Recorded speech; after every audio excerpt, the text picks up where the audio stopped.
Hey guys, this is Hannah again, one of the OTs from Best Start Clinic, and welcome back to my video series on some tips and strategies in helping children to be able to go to sleep. So our first video covered routines and environmental strategies that help make it more conducive for children to be able to fall asleep.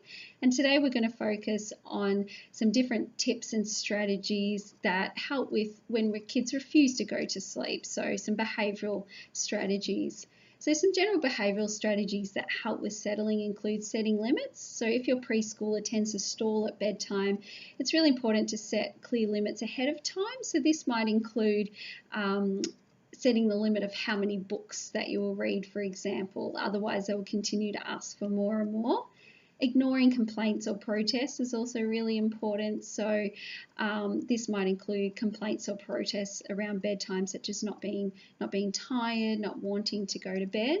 Discussing or arguing about bedtime will lead to a struggle and maintain bedtime struggles. So just firmly and calmly tell your child that it's time for bed and continue with the routine.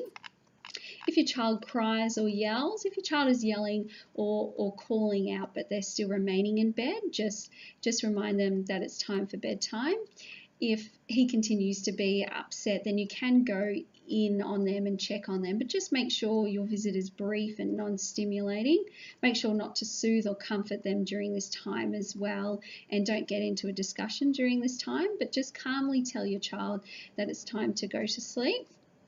If your child gets out of bed or comes out of his room, it's important to just firmly and calmly return your child to bed. So for some children, simply returning them multiple times works.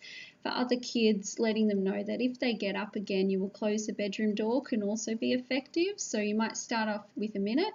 If a child is in bed, praise them and leave the door open. If they continue to get up, however, you might increase the length of time the door is closed. And another thing you can do is rewarding your child. So soon after your child awakens in the morning, reward him for what he did well the night before. Don't dwell on misbehaviour from the previous night, but give your attention to your child's successes. So these are just a brief summary of things that you can try in helping your children to be able to go to sleep more easily. Solutions will depend, however, upon each child and their individual situations. However, these are some tips which I hope you find useful. If problems continue to persist, however, or if you'd like more assistance in developing unique solutions or strategies to help with your child's sleep, then please don't hesitate to contact us and we'd love to help you. But thank you for watching my video series. I hope you found it useful, and I'll see you again soon.